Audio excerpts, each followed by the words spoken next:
নমস্কার, আমার সকল প্রিয় ভাই বোনেদের জানাই আজ হচ্ছে সেই দিন। আমি বলেছিলাম তোমাদেরকে যে মডিউল নিয়ে শেয়ার করব, কি শেয়ার করব সেটা তোমাদেরকে বলিনি, কিন্তু আমি আজকে বলে দিচ্ছি যে কোন ইনস্টিটিউটের মডিউল সব থেকে বেটার। কিসের জন্য বলো তো? নিট এক্সামের জন্য। নিট এক্সাম আমরা সবাই জানি যে মেডিকেল পড়বার জন্য প্রথম এন্ট্রান্স এক্সাম হচ্ছে নিট ইউজি। পিছনে দেখতে পাচ্ছ আমার সেই লাইব্রেরি। তো সেটার জন্য আমরা যারা বাংলা মিডিয়ামে পড়েছি, মানে এইচএস পাস করেছি, উচ্চ মাধ্যমিক পাস করেছি, তাদের বেশিরভাগ জনকেই কিছু কোচিং সেন্টারে অ্যাডমিশন নিতে হয়। যাদের বিশেষ করে ভাষায় প্রবলেম থাকে, যেমন ইংলিশ ভাষা নিয়ে অনেকেরই প্রবলেম থাকে, সেই সমস্ত ছাত্রছাত্রীদের ইনস্টিটিউশন মানে কোচিং সেন্টারে অ্যাডমিশন নিতে হয়। তো সেই কোন কোচিং সেন্টারের মডিউল সব থেকে বেটার, আর সেই সমস্ত বিষয় নিয়ে কথা বলতে চলে এসেছি একদম আমার বইয়ের কারখানাতে, ছোট্ট একটা কারখানা। তো চলো আস্তে আস্তে শুরু করা যাক। তো দেখো, প্রথমে আমি বলে নিতে চাই যে এটা কোনো স্পন্সার্স ভিডিও নয়, ঠিক আছে? যে আমাকে কেউ পয়সা দিয়েছে তার জন্য আমি এসব বলছি, কিন্তু তা নয়। আর দ্বিতীয় কথা হচ্ছে, সমস্ত ইনস্টিটিউটই ভালো, কোনোটা যে ভালো না সেটা আমি বলছি না। যে সকল ইনস্টিটিউট মানে যে সমস্ত কোচিং সেন্টার রয়েছে, যেমন হচ্ছে কার নাম আগে বলবো, সবার নামই আগে করা যায়, এবার সবার নাম তো আর একসঙ্গে আগে করা যায় না। তো তার জন্যই আমি বলছি যে আমি যার মডিউল নিয়ে আমি শেয়ার করবো তার নামটা প্রথমে বলছি। যে এটা কিন্তু তোমার ভেবো না যে ফার্স্ট সেকেন্ড থার্ড করে বলছি, এমনি বলছি জাস্ট। ওকে, তো যে সমস্ত কোচিং সেন্টার আমি নামগুলো বলতে চলেছি সেটা হচ্ছে তোমার অ্যালেন, পিডাব্লিউ, বেদান্তু, তারপরে হচ্ছে তোমার আরও অনেক কিছু আছে যেগুলো হয়তো, হ্যাঁ, আনএকাডেমি, আরও অনেক রয়েছে। তোমার নিট আড্ডা এরকম বলে একটা আছে, তোমার কোচিং সেন্টার রয়েছে। কোচিং সেন্টার অনেক রয়েছে এবং সব কোচিং সেন্টারই ভালো, কোনোটা বলছি না যে এটা ভালো নয়, ওটা ভালো, সেটা এরকম কিছু ব্যাপার নেই, সব কোচিং সেন্টারই ভালো। তুমি যদি ভালো করে মন দিয়ে পড়াশোনা করো না, তাহলে সব কোচিং সেন্টারই ভালো। তবে তার মধ্যে আমি বিশেষ কিছু স্টুডেন্টদের জন্য বলে দেবো যে কোন কোচিংটা বেশি, মানে তোমাদের জন্য বেশি ভালো। কোচিং সব ভালো, কিন্তু কোন কোচিংটা তোমাদের জন্য বেশি ভালো সেটা আমি বলছি এখন না, কিছুক্ষণ পর বলবো। আস্তে আস্তে তোমরা দেখতে থাকো, ভিডিওটি কেউ স্কিপ করবে না। চলো, প্রথমে আমি ওই মডিউলের বিষয়ে বলার আগে, তোমরা যারা মাধ্যমিক দিয়েছো, যারা সায়েন্স স্ট্রিমে পড়বে বলে ভাবছো, তাদের জন্য কিছু বইয়ের বিষয়ে বলে দিতে চাই। তো আমার ক্যামেরাম্যানকে বলবো একটু এগিয়ে এসে আমার এই বইগুলো যেন দেখায়। তো প্রথমে আমি বলছি পিসিবি, বা যে কেউ কেউ ফিজিক্স, কেমিস্ট্রি, ম্যাথ, বায়োলজিও নিতে পারো। তো ম্যাথের বইটা আমার এখানে রাখা নেই, তবে ম্যাথের বইয়ের জন্য প্রথমে বলে দিচ্ছি যে ছায়া প্রকাশনের বই, যেটা তোমরা দেখছো পদার্থবিদ্যার জন্য রয়েছে এবং রসায়নের জন্য রয়েছে, ছায়া প্রকাশনের বই ম্যাথের জন্য সব থেকে বেস্ট। আর হচ্ছে তোমার, হ্যাঁ, এবার বাকি বই বলার আগে আমি চলে আসছি বায়োলজির ক্ষেত্রে। তো আমার ক্যামেরাম্যানকে বলবো বিশেষ করে এই যে আমার এই মোটু বইটাকে দেখানোর জন্য। এটা হচ্ছে একটা সাঁতরার জীবনবিজ্ঞানের বই, যেটা আমি কিনেছিলাম কিন্তু আমি কোনো দিনই পড়িনি। এটা হচ্ছে ক্লাস 11-এর বই, ঠিক আছে? এটা কিন্তু না কিনলেও চলে, কিন্তু আমি তখন জানতাম না, তার জন্য কিনে ফেলেছিলাম। তো এর পরিবর্তে তোমরা ইউজ করতে পারো এই দুটো বই, ঠিক আছে? এটা হচ্ছে তোমার একাদশ শ্রেণী, মানে হচ্ছে তোমার 11-এর। তো 11-এর দেখো, বর্ধন সেন, ভক্ত এবং বন্দ্যোপাধ্যায়ের লেখা একটা ছোট্ট, আমি বইটা বার করে দেখাচ্ছি, চলো। দেখো, একটা ছোট্ট একটা বই, একদম থিকনেস বেশি নেই, ঠিক আছে? এবং এই বইটা যদি তোমরা ভালো করে পড়ো, 11 আর 12 দুজনের ক্ষেত্রেই বলছি, তো তোমরা যদি এই বইটা একদম খুঁটিয়ে একদম মাথার মধ্যে ভরে নাও, তাহলে বায়োলজির রেজাল্ট ভালো হতে বাধ্য। তোমাকে এইরকম এই মোটা বই পড়বার কোনো প্রয়োজন নেই, ঠিক আছে? এই বইটা ইউজ করো 11 আর 12 দুজনের জন্য। আর দ্বিতীয় আমি বলতে চাই যে কেমিস্ট্রির জন্য ছায়া প্রকাশনের বই অবশ্যই বেটার। দেখো, 11 আর এটা হচ্ছে তোমার 12-এর, ঠিক আছে? তো এটা হচ্ছে 11, আর দেখো এদিকে আছে 11, আর এটা হচ্ছে 12, আর এটা হচ্ছে 12।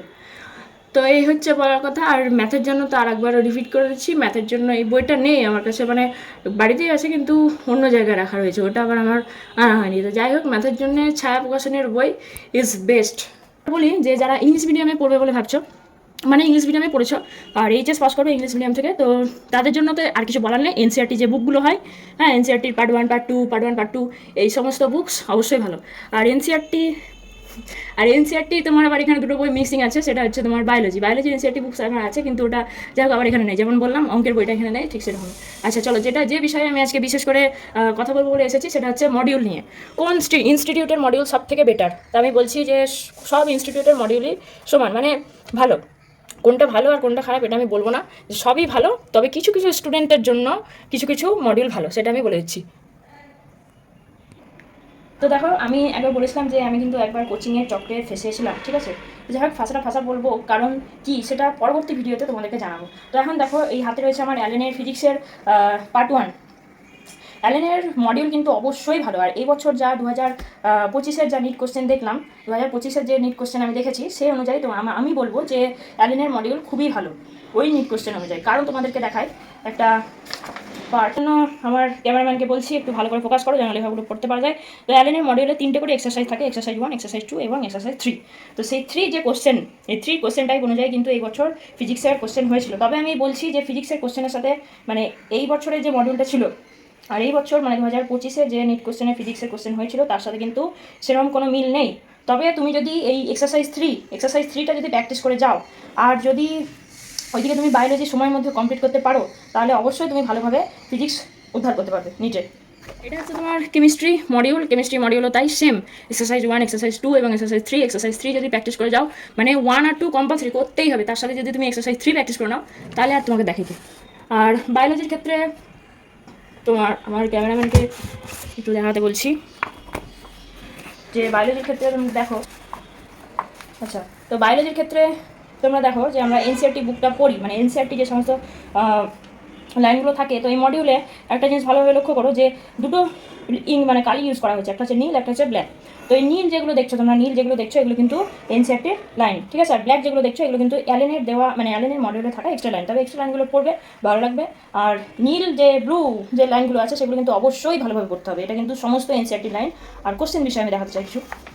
এখানে হচ্ছে এক্সারসাইজ 1 বায়োলজিটা আমি দেখাচ্ছি, ঠিক আছে। বায়োলজি তোমরা একটু দেখতে পারো যে লিভিং ওয়ার্ড টপিক থেকে আমরা কটা কোশ্চেন পাচ্ছি, 12টা কোশ্চেন পেয়ে যাচ্ছি। শুধুমাত্র একটা ছোট্ট টপিক থেকে কিন্তু আমরা 12টা কোশ্চেন পেয়ে যাচ্ছি। নেক্সট টপিক দেখতে থাকো, ঠিক আছে। এভাবে টপিক অনুযায়ী কিন্তু কোশ্চেন দেওয়া রয়েছে। আমি ভিডিও যেহেতু বড় হয়ে যাবে তার জন্য আমি অত বলছি না, মানে অত দেখাচ্ছি না, বাট এরকমভাবে কোশ্চেন কিন্তু দেওয়া থাকে। এবার আমি দেখাচ্ছি, দেখো এখানে যে এক্সারসাইজ 1 তোমাদেরকে দেখালাম, সেই এক্সারসাইজ 1-এর কি সুন্দরভাবে আছে তোমার অ্যান্সার কি। এটা কিন্তু সব মডিউলের থাকে, মানে সব ইনস্টিটিউটের যত সব মডিউলগুলো তোমরা সবগুলোতে এরকমভাবে থাকে। তো এখানে দেখো 200 সেটা ফিজিক্স, কেমিস্ট্রি এবং বায়োলজি তিনটের ক্ষেত্রেই প্রযোজ্য। সেটা হচ্ছে কি বলতো, এক্সারসাইজ 2-তে তোমরা পেয়ে যাবে যে প্রিভিয়াস ইয়ার কোশ্চেন PYQ, একদম সেটা শুরু হচ্ছে মানে 2024 থেকে 25-এর যে মডিউল ছিল সেখান থেকে শুরু হচ্ছিল, যে 2014 থেকে শুরু হয়েছিল। 2023-এর কোশ্চেন তোমরা পেয়ে যাচ্ছ। তার সাথে কিন্তু 2023 মানে মণিপুরের কিন্তু কোশ্চেনও তোমরা পেয়ে যাবে। চাই যে এক্সারসাইজ 3, ঠিক আছে, এক্সারসাইজ 3-তে যেটা রয়েছে সেটা হচ্ছে তোমার এনসিআরটি বেসড কোশ্চেন, যেটা কিন্তু বায়োলজিতে অবশ্যই প্র্যাকটিস করতেই হবে। বায়োলজির ক্ষেত্রে তোমার এক্সারসাইজ 1, এক্সারসাইজ 2 এবং এক্সারসাইজ 3 তিনটেই করতে হবে।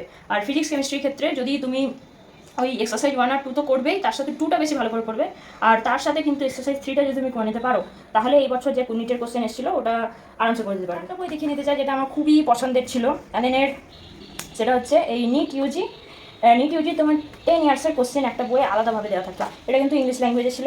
একদম দেখো, শুরু হয়েছে 2015 থেকে 2024, মানে যে লাস্ট ইয়ারের কোশ্চেন, মানে আমরা তো 2025-এ দিয়েছিলাম, তো লাস্ট ইয়ার কোশ্চেনটা কিন্তু তোমরা এই বই পেয়ে যাবে। আর ওই বইটা তো দেখালাম 2023 পর্যন্ত আছে। তো চলো দেখে নিই।